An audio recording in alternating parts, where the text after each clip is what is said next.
mainly just about how to march in an organized fashion, how to go from columns to lines and lines to columns.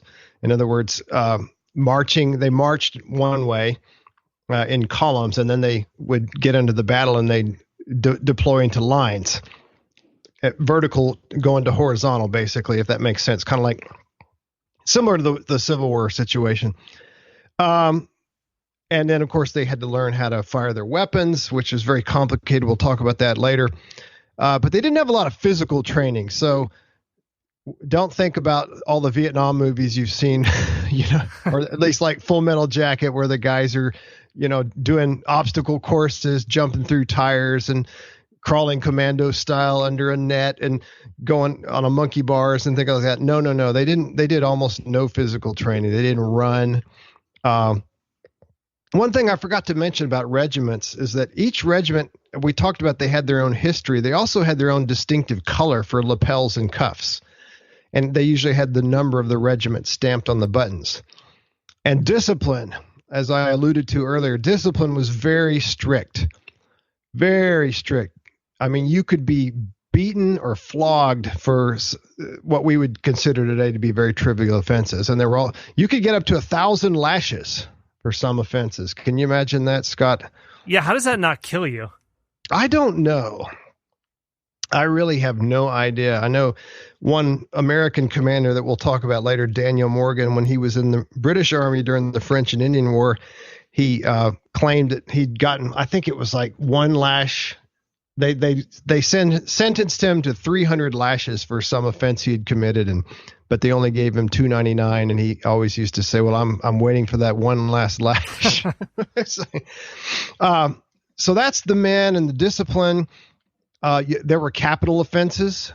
Desertion was a capital offense. So if you ran away and you got caught, you would be hung or shot with a firing squad. Now, officers, you touched on officers. Officers were drawn mainly from the gentlemen. In other words, the gentry, the aristocracy, clergy sometimes, politicians. Many were Scottish and Irish, just as with the enlisted men. And there was no military academy. So these guys had not been to West Point or the equivalent thereof. The British founded one later, but not yet. And most officers attained their office by buying it. So, if you want to be the lowest rank, which I believe was ensign, then you would have to pay X amount of pounds. And if you wanted to be a lieutenant or lieutenant, as they call it, you had to pay more. And if you wanted to be a captain, you paid still more. All the way up to generals, you have to pay these astronomical sums. So it wasn't like, okay, you buy lieutenant and you work your way up through the ranks. You could go straight into a general position if you had the money. That it didn't always work that way. Some people did actually rise up through the officer ranks through merit and through success on the battlefield.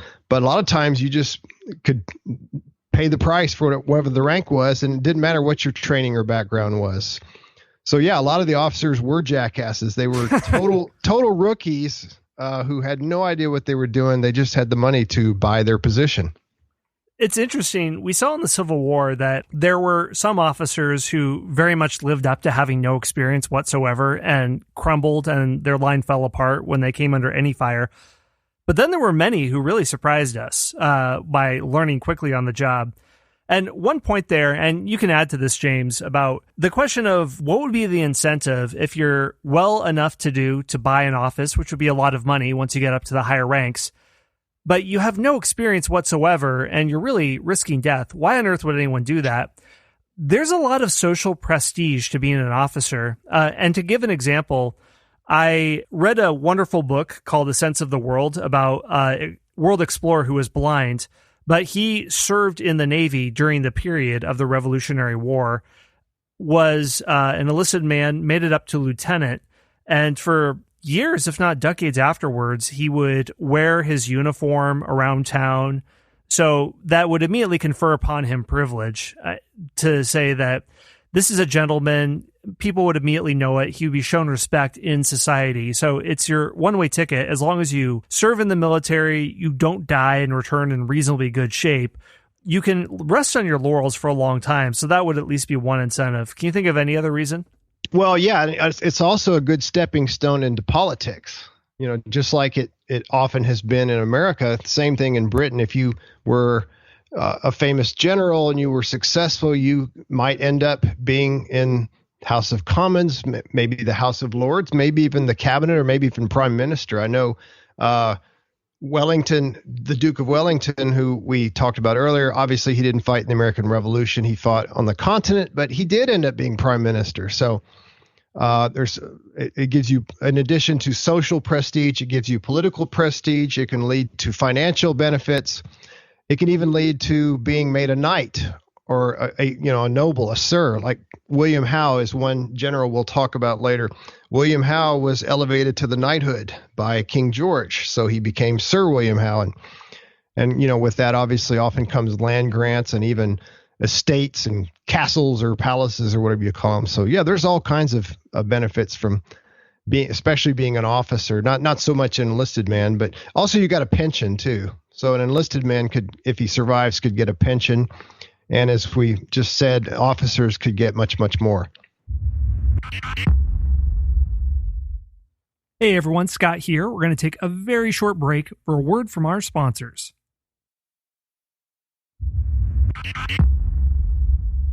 There's a fair amount, and at this point, if you assume that you're simply going over there to rough up some colonists and then return safely home to England, that could be an understanding. But I don't want to get too cynical, because I'm sure there would be those who would sign up for Rule Britannia and want to make sure that the sun never sets on the British Empire.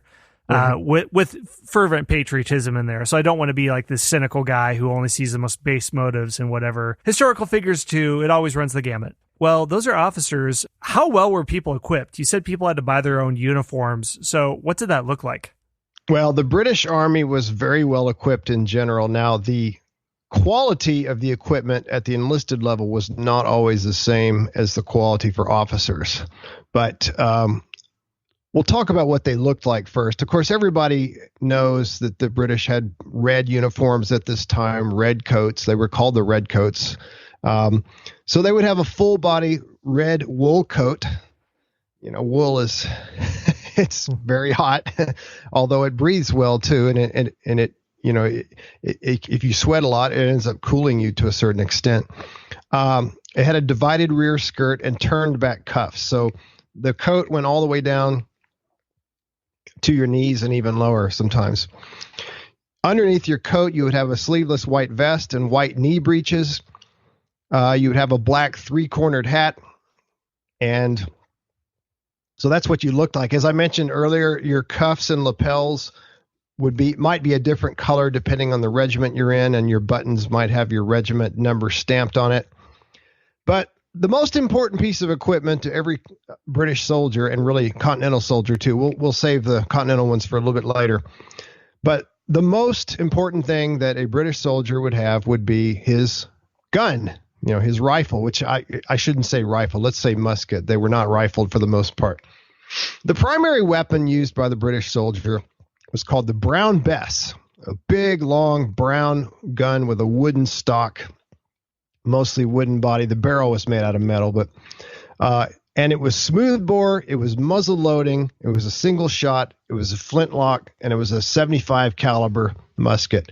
Although I've seen in some sources where it said 69 caliber, but anyway, I'm not going to get it. I'm not a super gun junkie. I'm not going to get a lot of detail on that. But let's break all those down. Let's unpack what I just said. So it was a musket. You had a 3.5 foot long barrel with no rifling. What that means is that the barrel was smooth on the inside. Sometimes it's called a smooth bore. This is different from the Civil War. In the Civil War, most weapons were rifled. And I think people may have heard, if you haven't heard the Civil War series and you don't know what that means, rifling means you have a spiral groove cut into the inside of the barrel. And if you have that rifling, it puts a spin on the bullet and makes it more accurate. And especially it can shoot longer distances. But these did not have that. These just kind of shot the thing straight out with no spin or anything. And that resulted in the maximum range being about 80 yards. Sometimes you would have a really good shot who could maybe shoot 100 yards, but much less than a rifled musket. And really for some, it would be 60 yards. So you had to be relatively close to your target in order to hit it. The muzzle velocity was relatively low. That's going to result in a lot horrible wounds, which we'll talk about that in just a minute. Okay. Also, so that's what I mean when I say a musket, just a smoothbore, unrifled barrel.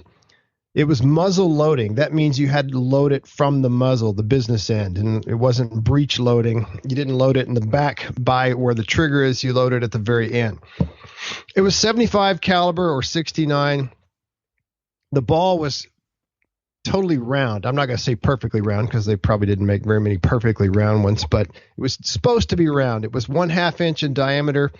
And when it entered a human body, it crushed bones. It tore up muscle and organs. Pretty much if you got shot in an arm or a leg, it was going to be amputated. If you got shot in the gut or anywhere in your torso, in your head, in your groin, usually that's a fatal wound because the medical technology was non-existent pretty much. It was awful. And then it was a single shot. You can only shoot one bullet out and then you have to reload it. So the way this would work is the soldier would take the musket, put it on the ground, put the butt end, and he would pull a cartridge out of his cartridge pouch, which he would have strapped to his belt. He would use his teeth to tear it off. There would be powder in this little cartridge. Cartridge is probably the wrong word, but we'll just call it that. And he would, I'm sorry. I just knocked my microphone off almost. I'm so excited about guns. I'm like I'm trying to mimic this motion, but I'm not. The British soldier would typically not have a microphone in front of him. All right. So once again, you take this cartridge, you tear it open with your teeth. You would put some of the powder in a pan near where the trigger is, and then you'd close that so it wouldn't spill out. And then you'd stand it up, and then you'd put the rest of the powder down into the barrel. And then you would take the rest of the cartridge, and it would have the ball inside of it, and you would stuff it down there with the paper in it. And then you had to pull out a ramrod and push it down. I've seen some videos where they do this. Maybe we'll give a link to the video. There's some really short videos where they show how this works. But anyway, so you're standing the thing up, you put the powder in the barrel, then you put the ball in the barrel, and then you ram it down. Then you have to take the ramrod out and replace it because you don't want to lose your ramrod. And then you would pick it up and you would pull the trigger. Now, this type of gun is called a flintlock. This is different from a Civil War musket or rifle. Civil War, by then they had percussion caps. But in this situation, you would pull the trigger, and that would allow a hammer with a screwed down piece of flint to strike a movable frizzen. A frizzen is just like the thing that the flint strikes against, and it would cause a spark. It would go down through a little hole into the barrel, light the gunpowder, and it would set off. There would be a flash. It would set off the powder in the barrel, and that would force the ball out. Okay. Does that make sense, Scott? Yeah.